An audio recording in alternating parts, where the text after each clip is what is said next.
Hello viewers, welcome to Express Drives, and today we are in a very special setting.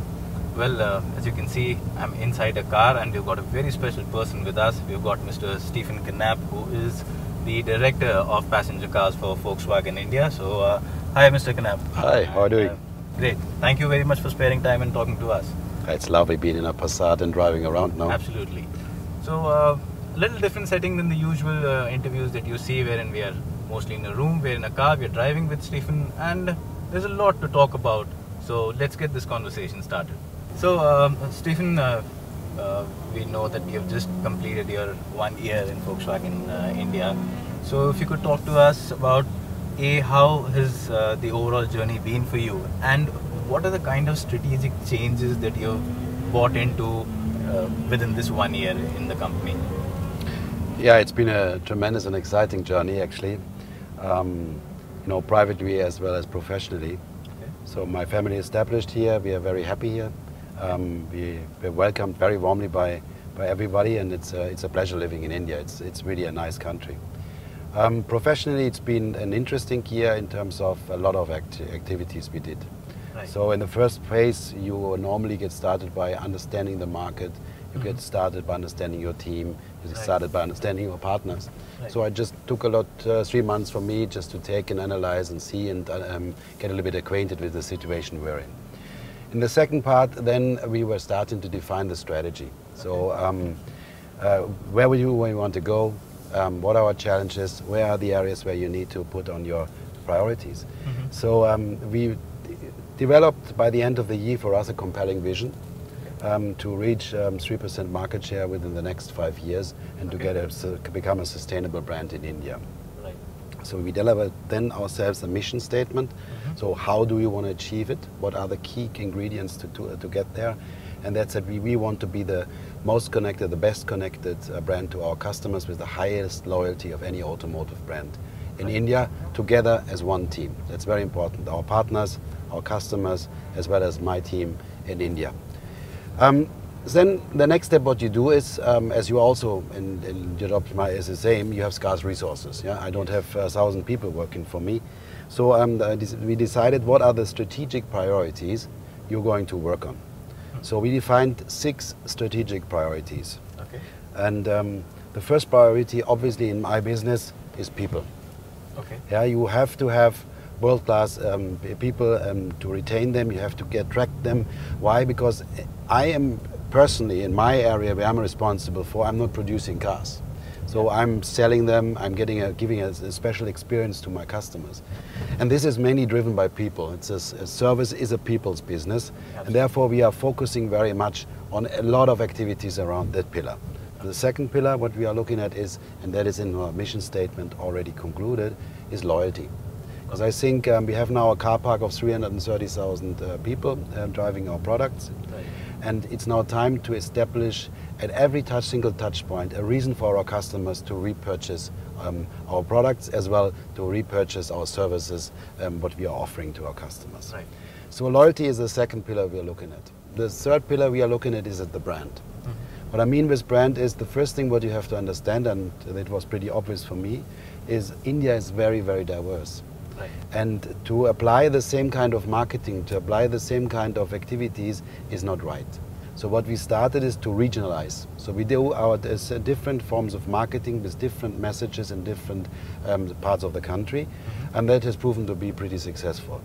Okay. So secondly, we have to position our brand even stronger and make it a little bit more emotional. So today we stand for quality, safety and fun to drive, as you know. We are Germany engineering, which is already in its word, engineering is a pretty, let's say, a mathematical driven thing. Yeah, so quality you can measure, safety obviously you can measure, fun to drive to a certain extent too, but this is an element of emotion. And we need to get this emotion into our brand, and therefore we're working hard to position our brand in the right way. So then the next priority we've been working on is corporate business. Okay. Yeah, India is delivering more and more in small and medium companies, in big companies. You have huge entities in this country, and we've been historically, since we started here, more focused on our end customers, Right. so private customers, yeah, so the individual customer. So we said we want to be the fastest growing corporate brand in India, which was at this point in time pretty easy because we've been at pretty low level. So we are growing very fast, and we do a lot of initiatives in this particular area. The next pillar is our distribution network. So network, we want to have a financial stable, performance-oriented and brand-conscious network.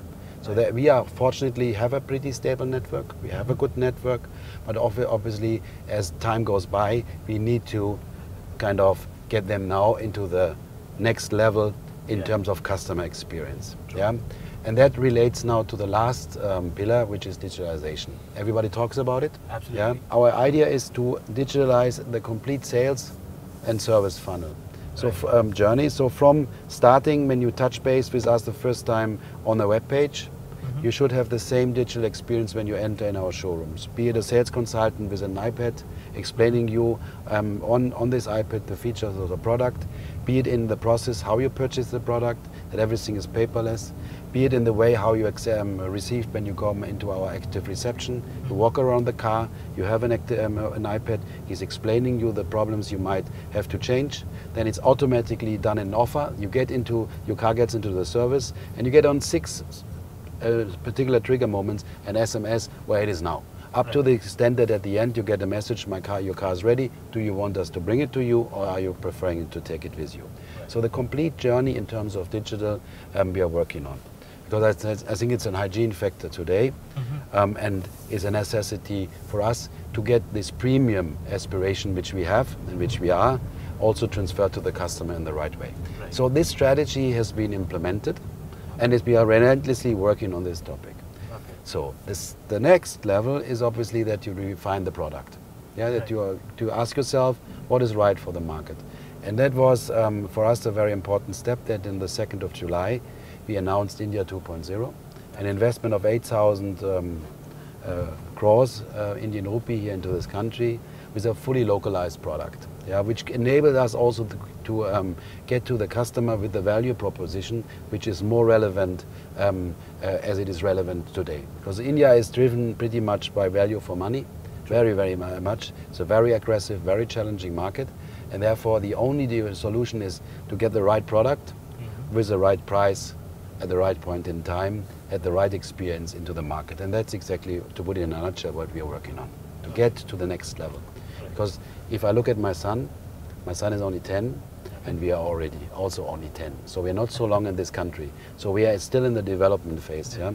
So to grow and to become an adult in this country, and that's our objective. We need to enlarge our footprint in the future 3rd biggest market in the world.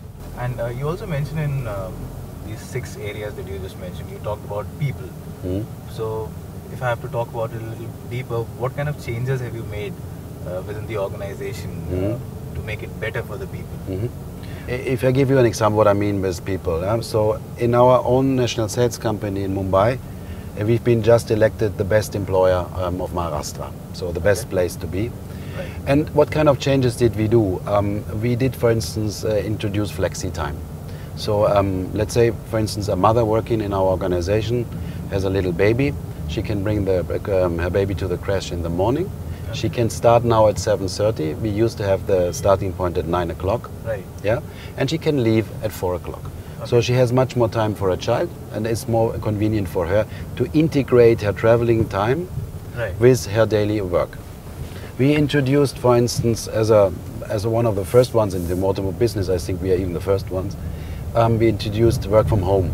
Yeah. So people, if they want, they can apply for work from home for a couple of days and stay at home. If you want to think a little bit about your work, if you have a carpenter coming, and it's pretty difficult for you to ask someone else to open the door, so you can get approval from your manager to say, I'm on a stay at home. You have your laptop, you stay at home, you work from home. In a city like Mumbai, where you have average travel times more than an hour, I think it's not very efficient to let the people constantly utilizing this time and wasting it. And coming to the strategy India 2.0, now of course huge investments announced, and it was announced that first of all it will be Skoda that will be coming in with a compact SUV. Now, by when can we expect Volkswagen to follow in on with their product on the same platform, a compact SUV? Because I think that is an immensely fast growing market, and that is a place from where Volkswagen has been absent. First of all, Skoda didn't say that they're coming with the first with the A0 SUV. Yeah? Yeah. What Mr. Meyer was a representative, obviously, of his own organization, but he was a representative for the Volkswagen Group. Yeah. And he was saying that we are going to launch as a first car the A0 SUV. But obviously there will be then time spans between the brands, but they will be limited. We are not talking of more than 2 to 3 months. Okay. Yeah, so that is basically simultaneously. Yeah, with some. Yeah. So because that is important to understand, I think there's a little bit of misunderstanding on what Skoda's role is has to play and what they're going to do. When Mr. Müller, our CEO, the former CEO to be correct, took over, he said we need to change 3 things. Right. The first thing what we need to change is the corporate culture. Okay. Yeah. So because what happened with our diesel crisis can't happen again, and that requires a different form of integrity and compliance to certain things. Yeah, and that requires also a change in the mentality of our people. Right. He said a very famous sentence, and I fully buy into that. He said, I don't need any yes man. Yeah? Okay. So I need people who are accountable for what they do, and who are also expressing their opinion if they don't, if they disagree. Yeah. So the second thing he said is we need to become more regional, because the previous, let's say, decision process was pretty much bound into the headquarters in Wolfsburg. It has proven to be extremely successful, and this company grew to the biggest automotive manufacturer and company in the world. But given the size, it's not a viable construction anymore. So he said, let's become more regional and give responsibilities in each individual region. So we have a hub and development hub in the US. Right. They are developing cars for the region Canada, US, Mexico, as well as the Middle Americas. Okay. Then we have a hub in Brazil, very independent working, in Sao Paulo actually, where they are responsible for the complete South American continent. So Argentina, Chile, you name it. Yeah? Yeah. So these countries. Or Europe anyhow used to be a hub for us. Yeah. And China is one of the biggest hubs for us, and it even has a board member in the overall Volkswagen Group board. Yeah. So the logical step is, as the next one, is that we have this region, India, Asia Pacific, that we look into this pretty much. Yeah. Right. So the last thing what he said is we need to assign tasks to those brands who have the highest expertise in the particular topic. Okay. Yeah. Right. So, and there it comes into Skoda. Skoda is very strong in a very cost-oriented manner to work. They're very well in the flexibility solution. They are not as big as we are, Volkswagen. Yeah. They have experience in countries, in low-cost countries. Yeah. Though they've been the first ones in India. Yes. We know this. Yes. Yeah. So he said, okay, let's assign in this particular case the A0 platform to Skoda. Okay. So it's not only about India, it's about Russia they're going to be responsible for, and they're going to be responsible for India and for the development of cars which follow the value for money principle tougher than the existing products what we have. Okay. So that's the only thing. Volkswagen and Skoda, obviously both brands are going to continue to work hard in this country in their respective sales, marketing and sales function. Yeah, so we have 2 separate organizations working with their respective brand to bring us to the next footprint, what I was talking about, to be more relevant in size in this country. Yeah, so that is important, because I think there are some people think that Skoda is going to do everything. It's not the case. Right. It's clearly both brands are going to be standing alongside each other, working closely together. The only thing is that Skoda has the lead in terms of developing these products. Okay.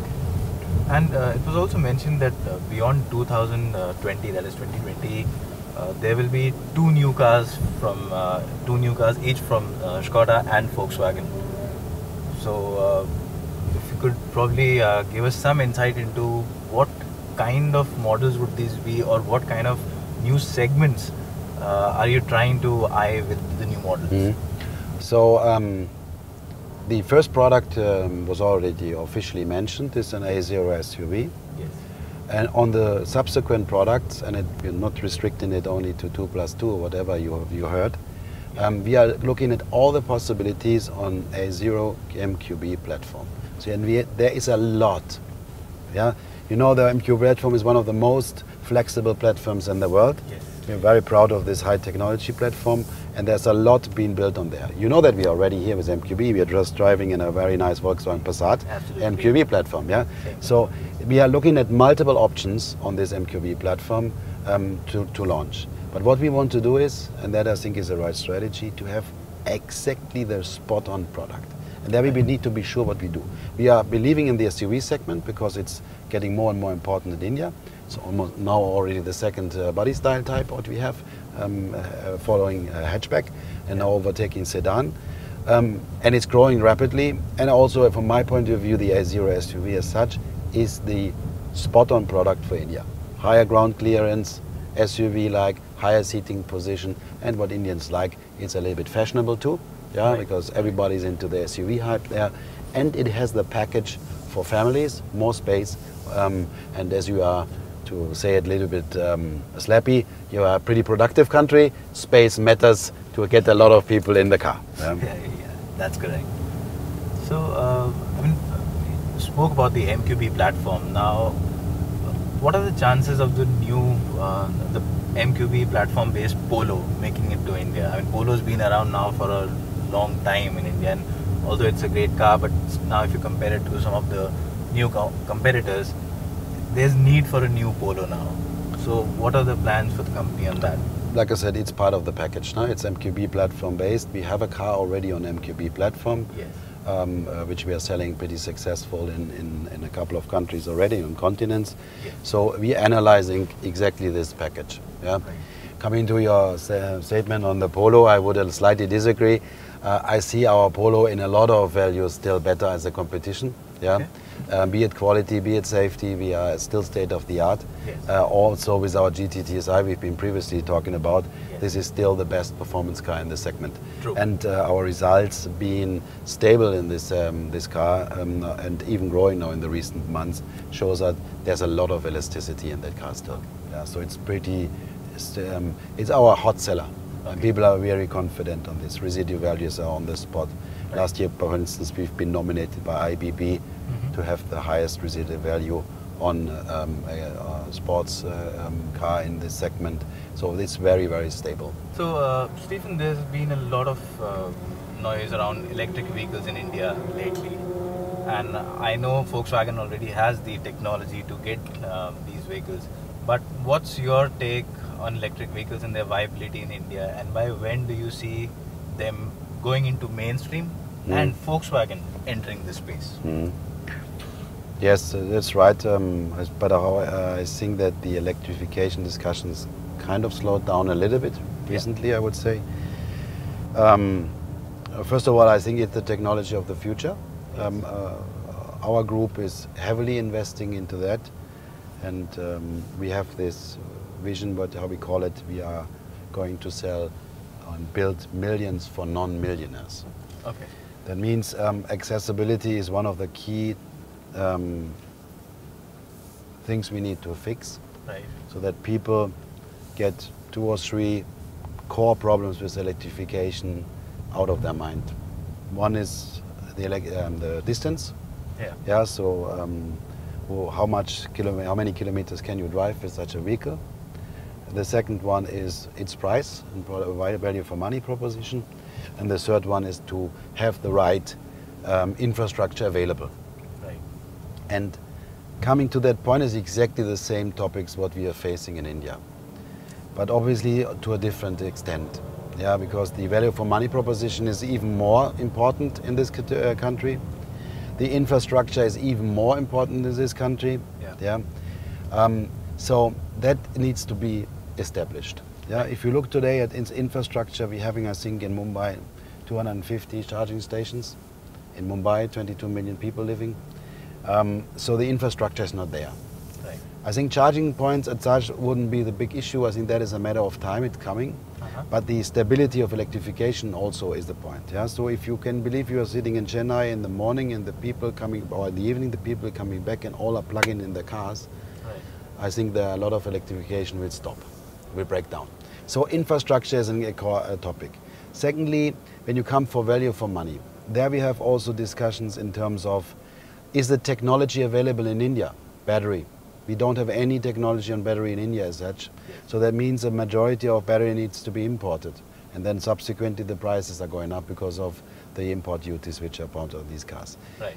This could be all fixed if you are kind of having a political system to say, okay, I'm going to subsidize this battery, for instance. I'm going to take it off import duties. Right. I'm going to give fast lanes in the big cities to electrified cars so that customers have a clear advantage driving these vehicles. Right. I'm going to give parking spaces for free, including the charging, in order to do this. Yeah? So there's a big playing field which has proven to be successful in a couple of countries already in order to give more value to the customer as such. Yeah? So saying all this, having all this in mind, I think there is some time to be seen in India as once we are ready for that. Right. We will see phases. We believe heavily that the two-wheelers will start up. They already started. It's coming more and more. Right. We will see the three-wheelers coming. That depends a little bit on the battery technology, what we're going to do, because there I foresee some issues with the recycling. That's a worry, yeah, because they will have very low cost solutions necessary in order to make their business case fly. Right. An average daily income of a tuk-tuk driver is 200 to 250 rupees. Yeah? So the cost of the vehicle as such need to be recent, and that is only possible if you have a battery system which is pretty cheap. So kind of taking it out and taking a new in, but what are they doing then with the recycling? And then last but the next level will be, before we come to the private customer, the corporate. So the government, like they did already with 10,000 cars they ordered, no? Yes. And then you have the private customer, because the private customer is, as I said, value for money. TCO is a very crucial factor, and it's very difficult at this point in time to beat a petrol offer on a car versus an electrified car. Yes. Having the same features what the customer wants, be it safety, be it quality, be it range, yeah, or be it the tools what you are utilizing every day, connectivity in the car or the air conditioning. Right. Then it's getting more and more expensive, and then we are getting out of the range in the TCO. So put in a nutshell, I personally think it's coming also to India. It's coming faster than we think. Our group is completely ready with a lot of technology having available. The first big step will be the launch of the ID in 2020 with our new MEB platform. So we will have this available. We are simply monitoring the situation, what's going to happen. So, and in between, I think hybrids are a good solution. Yeah. Yeah, but also here, the government did a step backwards by publishing the new scheme by saying, okay, hybrid subventions I'm going to take out. Yes. Yeah. So that even some of our competitors were thinking of stopping their product lines because it was not, doesn't make us a lot of sense for them. So we need clear signals and clear direction from our visions, what the government wants at the end of the day. I think my group is ready. We have the technology available. We just need to know where the train is going to. In between, we're focusing on the classical combustion engines because there is still a big playing field for us to play. Always bear in mind we have today 3.2 million cars, passenger cars sold, and in 2025 we're talking about 4.55 million cars. Yeah. Right. So there's a lot. Yeah. As Volkswagen, what do you think of India, the government's stand on electric vehicles? Do you think it's a stand wherein it's not really helping anyone, wherein there's a lot of uncertainty, or do you think it'll still probably happen in times to come, wherein the government might have a proper policy? I think there are two or three answers to that. Yeah? The first one answer, I think the government has proven to be very courageous, from my point of view, of launching a GST globally about India. Yeah? It's been a long, long time that this has been discussed, and they did it. They launched it. So that's I think shows the courage and also the determination, of what they want to do. In the implementation, I have my doubts, because I think that for a business it is very important that the framework is stable, and you cannot change constantly your implementation power. You launch a GST, then 3 months later you adopt the GST again, and then you come with an import duty increase the next year during the budget discussion. That is a policy which is very difficult for us, because everything needs change in your IT systems, your policies, and you adapt constantly. And there's stable business because we're doing investments. We're investing 8,000 crore. And if you do this, you need to have the stable policy. Personally, think when it comes to electrification, we are at the start. They have clearly they defend a vision. But obviously, we are also, if I may say this, we are also in times of elections next year. So I do not expect that we will see some major progress to that extent, in particular if it comes to possible subventions of electrified cars.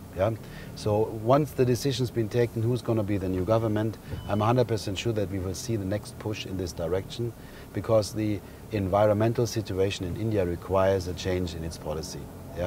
So I think it's a matter of time. We have next year elections. Then we have clarity who's going to do the next 5 years. The policy will be clearly defined, and then I expect the next push in this direction. Okay, and coming to my last question, if you could just tell us, how has the year been so far for Volkswagen India, and are you right on course for what the targets you had set, and what kind of numbers or growth to expect from Volkswagen India by, say, 2020 and thereafter? The year has been in line what we expected. We are basically even to last year's results. So it's pretty stable. That is good. It's been a fantastic year so far, because we have now been able to announce the future plans, which is very important for customers, employees, partners, to have the clear vision in place and to see what is going to come next. That's important. Also a little bit to end these discussions I faced also in a couple of interviews. Are you going to stay in India and so on? I think we have now clarified. I always said that we are a sustainable brand, and if you do something, we stay and we continue working it and we're trying to improve it. So now this discussion is, I think, come to an end. So it's been a good year so far from my point of view. It's good also to the fact that we have a clear strategy. We know what we want to do. We have just now to implement all that stuff. So that is also good. So people know where we want to head to. If you ask me in terms of objectives, I only can say that we want to achieve in the next 5 years 3% market share. And that we have to hard work. We are hard working. We are today at 1.3%. So that is more than a doubling of our share. And that is a substantial share increase. So there's a lot of work to be done. I cannot quote on 2020 where will be our market share then, because like I said, we are constantly working on potential products, as well as we don't know how the segments are moving. Because who would have known that the sedans are falling down like this? Nobody. Or that I would have, or nobody before I came would have expected that the ASUV segment, this is the Tiguan sector, would explode like this. And we've been selling 1,000 cars last year, and we doubled our production now, and we see really a high degree of growth in this segment. So there's a lot of luxury segment. Look at the development there. In a country like India, nobody has expected that this very small, tiny bit is having such growth rates. So and that's the reason why I'm a little bit hesitant in terms of saying something what is going to be in 2020. Our forecast, our Volkswagen forecast, for the Indian industry in 2018 was a growth of around 4.5%. We are now at 13% growth. So obviously there's some GST effects in there, because people stopped pumping cars into the market, and they're coming then in July. That July should see a lower level of growth than the previous months, because then the GST effect comes in. But still, in the four pre-GST months, the industry was growing at 7.5%. Yeah, so faster. Right. So you never know, because if I tell you a market share now and the industry is going up like a rocket, yeah, I might have a lower market share, but I might have bigger volumes. True. Yeah, so that is very unpredictable at this point in time. So I only know my vision. Yeah. That's what we want to go to, and that's still some work to be done, I tell you. Brilliant. Very nice drive, huh? Yeah. Isn't it a fantastic car, the Passat? Absolutely, absolutely. Yeah. I loved it. And thank you so much for your time, Mr. Steffen. Highly appreciate it. Welcome. It was great talking to you, knowing so much about Volkswagen India. I hope you guys also enjoyed listening to what Mr. Steffen Knapp had to say. And for anything else from the world of wheels, please log on to www.expressdrives.com.